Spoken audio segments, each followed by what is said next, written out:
Coucou, bonjour à tous et bienvenue sur ma chaîne Déclic de vie. J'espère que vous allez tous et toutes bien pour ceux qui me suivent ou pas d'ailleurs. J'espère que votre semaine se déroule bien. Aujourd'hui nous sommes jeudi, donc la semaine 3 s'achève petit à petit.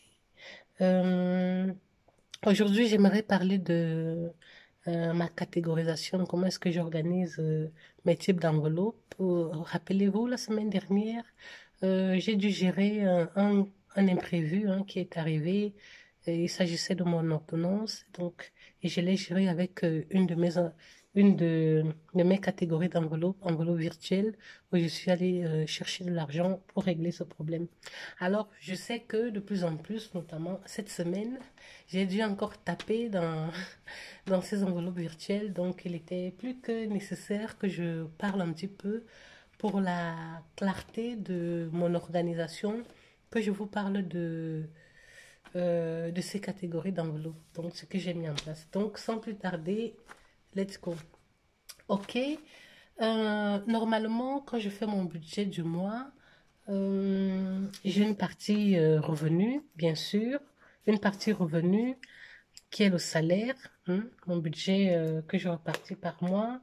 Et à ça, j'enlève tout ce qui est charges fixes, toutes mes charges fixes, donc loyer, euh, électricité et compagnie, toutes les charges qui ne peuvent pas bouger, qui sont obligatoires par mois. Et à ces charges fixes, j'ajoute comme charge fixe une catégorie d'enveloppe qui est enveloppe virtuelle. Donc, j'ai décidé, à partir du mois de janvier, pour ceux qui ont suivi ma très longue vidéo introductive, où je parlais de mon organisation à partir de janvier. Donc, j'ai décidé ça à partir de janvier. Pas en septembre quand j'ai commencé mes enveloppes, mais en janvier. Donc, les enveloppes virtuelles, une partie, c'est les impôts. Donc, quand je parle d'impôts, c'est tout ce que je dois payer à l'année, donc, ou au trimestre, ou en fait, c'est des provisions de charges. Donc, dans les provisions de charges, dans mon agenda budget que je me suis fabriqué, mon déclic financier, j'ai ces provisions de charges qui sont reprises là, euh, ici, sur un petit tableau qui reprend 12 mois, donc de janvier à décembre. En provision de charge, j'ai l'eau que je paye tous les 3 mois, 120 euros tous les 3 mois. J'ai ma mutuelle que je paye à l'année. J'ai mon syndicat, j'ai l'assurance familiale et l'assurance de la maison. J'ai l'assurance de ma voiture. J'ai les taxes de la ville dans laquelle je suis. Donc, taxes d'égout, taxes de les poubelles, etc. J'ai le contrôle technique et la taxe de circulation que je paye à l'année et l'entretien de la voiture. Et j'ai d'autres annuels. Donc, j'ai fait la somme de tout ça et j'ai divisé par 12, ce qui m'a donné à peu près 260 et des euros. Moi, j'ai arrondi à 270 euros.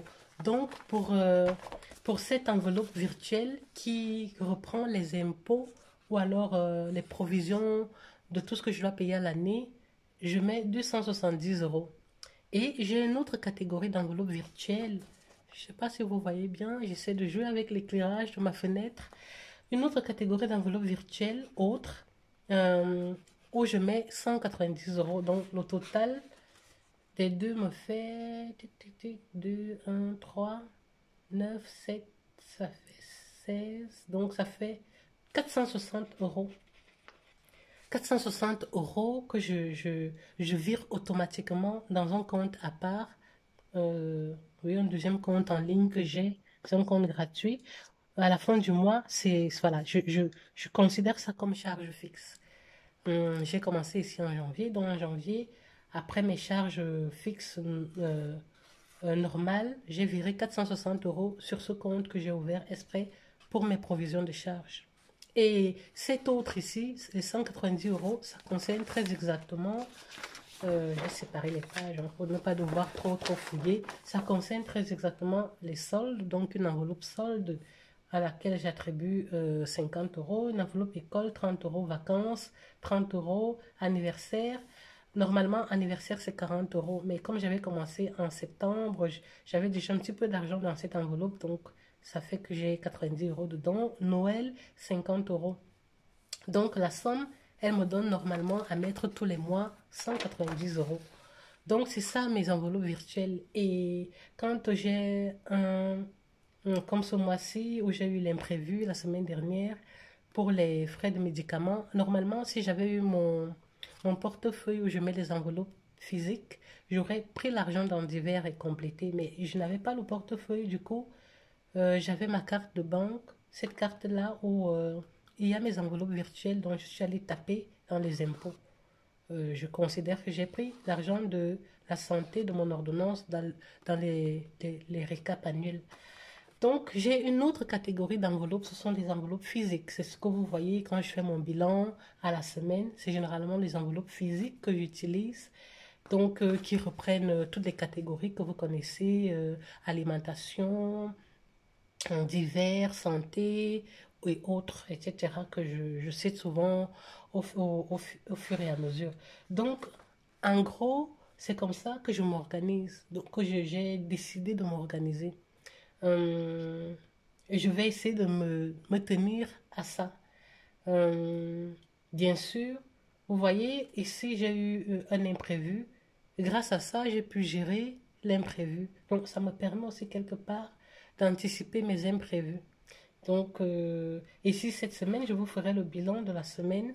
Vous verrez que je suis encore allée taper dessus. Nous sommes jeudi, donc je sais bien que j'ai tapé dessus. Donc, je peux déjà le dire, mais je ne vous dis pas combien. Je dirai, quand je ferai le bilan de ma semaine, concrètement, combien est-ce que je suis allée puiser dans cette enveloppe virtuelle. Donc, concrètement, c'est comme ça que je m'organise au niveau des enveloppes, où j'ai décidé de m'organiser. Comme ça me permet peut-être d'anticiper les choses. C'est pas grâce à ça que je pourrais combler mon découvert. Vraiment, mon découvert, j'ai un découvert, je vous parlais de ça la semaine dernière, que j'ai un découvert de 700 et des euros. J'espère ne plus le creuser davantage et le combler peut-être si je réussis malgré tout à faire au moins certaines petites économies. Peut-être dans un premier temps, au lieu de mettre l'argent de côté pour faire un cumul à la fin d'année, peut-être je songerai déjà quand même d'abord à compléter mon découvert, partir de zéro, à partir de là, maintenant voir si je peux mettre de côté. Parce que ça me tient à cœur quelque part de me constituer une épargne de sécurité. C'est important pour pouvoir gérer des imprévus, pour pouvoir quelque part se dire, hum, voilà, on est à l'abri de, euh, oui, à l'abri de, oui, d'une certaine forme de besoin, quelque part, hein, finalement. Parce que quand on a une épargne, ça te sécurise dans la tête. Mais quand on n'a rien du tout, vraiment, même au niveau de la sécurité, dans la tête, on ne se retrouve pas. On est tout le temps, voilà, comme un fil électrique, euh, parce qu'on a peur de ne pas pouvoir gérer. Voilà, voilà. Donc, voilà un petit peu mon organisation au niveau des catégories. J'aurais bien aimé faire un, venir un peu sur mon organisation sur les enveloppes physiques. Les enveloppes physiques, donc j'ai décidé d'attribuer une nouvelle enveloppe à partir de cette année que j'appelle enveloppe don. Enveloppe don, donc j'attribue le montant de 10 euros. Donc j'ai 10 euros dans l'enveloppe que j'ai mis au mois de janvier. Pourquoi? Parce que pendant longtemps, je me suis dit, un jour, si je gagne un peu plus d'argent, j'aimerais m'investir dans des projets sociaux. Et ça me fait bien rire d'avoir eu cette pensée un jour si je gagne un peu plus d'argent. Mais je me dis, mais si j'attends qu'un jour je gagne à l'euro million ou que je gagne 5 000 euros par mois, pense que je vais attendre longtemps. Pourtant, je ne suis pas du tout obligée d'attendre d'avoir un si gros montant pour pouvoir m'investir dans, dans un projet qui peut donner le sourire à un enfant ou qui peut aider quelqu'un quelque part dans le monde. Parce que il y a toujours des personnes qui sont dans la très très très grosse précarité et qui n'ont pas forcément besoin des millions, mais qui ont besoin juste parfois d'un petit coup de pouce. Voilà. Donc, j'ai décidé de créer cette catégorie dons pour m'orienter dans le futur, dans les projets sociaux dans mon pays d'origine. Donc, je me suis quand même rendu compte que chez nous, il y a beaucoup d'enfants, d'orphelins de la rue qui ont besoin d'un coup de main, peut-être pour participer à leur formation professionnelle ou à leur éducation. Il y a aussi, notamment dans les zones très reculées chez nous, dans les écoles de campagne, dans les petits villages, des personnes qui n'ont pas accès à l'eau potable, des enfants qui n'ont pas accès à l'eau potable. Donc, c'est une enveloppe qui peut me permettre de réaliser un puits, un forage dans un petit village, dans un coin reculé, pour que des enfants aient accès à l'eau potable ou tout simplement participer à l'achat des manuels scolaires pour les enfants de ces zones reculées-là, les enfants très très précarisés. Ça peut également m'aider à participer à l'achat d'un banc scolaire parce que beaucoup d'écoles chez nous sont encore des écoles à ciel ouvert, l'école sous l'arbre, comme on dit, où les enfants sont parfois obligés de suivre les cours dans des conditions vraiment inexplicables. Ils sont assis à même le sol parce qu'il n'y a pas assez de bancs pour tout le monde.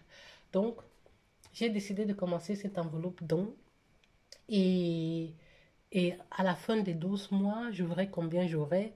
Si j'estime que le montant que j'ai n'est pas suffisant pour réaliser ou contribuer considérablement à un projet qui me tient à cœur, je pourrais prolonger l'échéance de cotisation et au bout d'un X temps, voilà, je vais me renseigner sur quelle est ma quote-part de participation que je peux apporter pour amener le sourire sur le visage d'un enfant ou d'une personne. Donc, moi, mon projet social sera plus orienté sur les enfants parce que j'estime que les enfants, ils sont le fer de lance de l'avenir, comme on dit. Et quand on est adulte, on peut plus ou moins se débrouiller, mais quand on est enfant, on a besoin de rêver, on a besoin d'avoir de l'espoir, on a besoin de rêver d'un meilleur monde. Et voilà, si je peux aider à ce niveau les enfants à rêver, à, à se dire que tout est possible, pourquoi pas. Donc, moi, c'est quelque chose sur laquelle j'ai souvent réfléchi, mais j'ai toujours reporté les choses en me disant, oh oui, c'est quand je vais gagner plus, quand je serai plus stable dans ma tête. Mais oui, mais voilà, ça fait un moment que j'y pense, mais les années ne font que passer.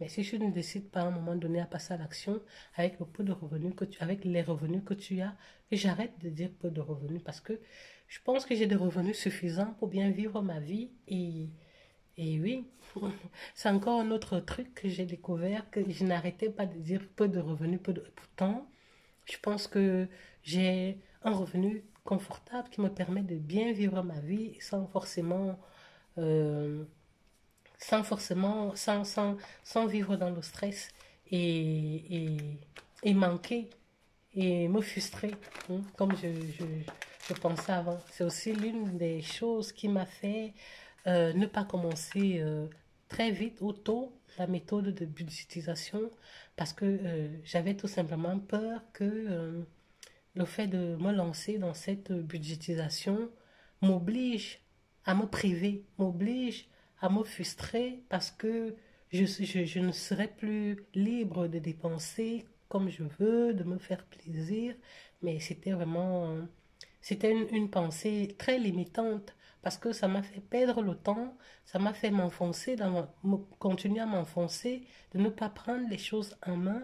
Mais depuis que je prends les choses en main, mais je me rends compte que, mais je peux gérer. Je me rends compte que tout ce dans lequel je mettais trop d'énergie avant, en fait, je n'en avais pas besoin. Je n'avais pas besoin d'avoir autant de choses chez moi, avoir autant de si, autant de...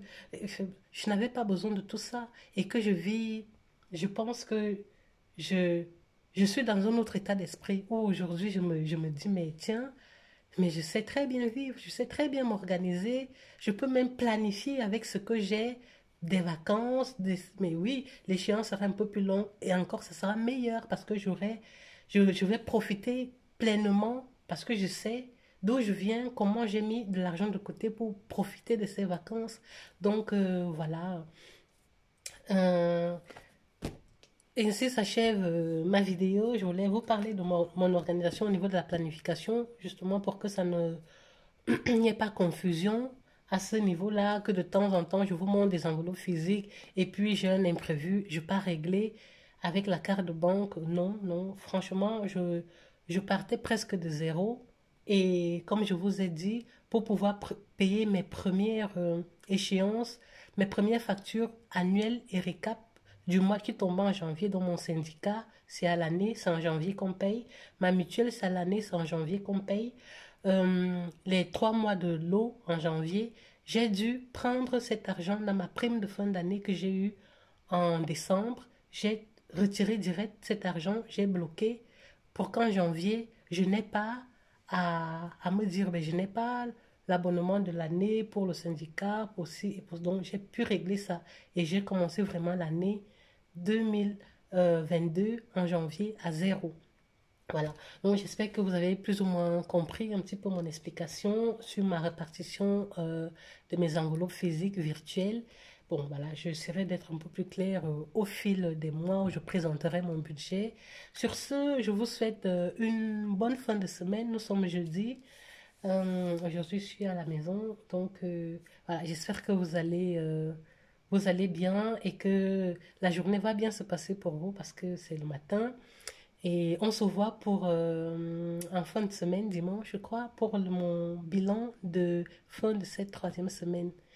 Au revoir.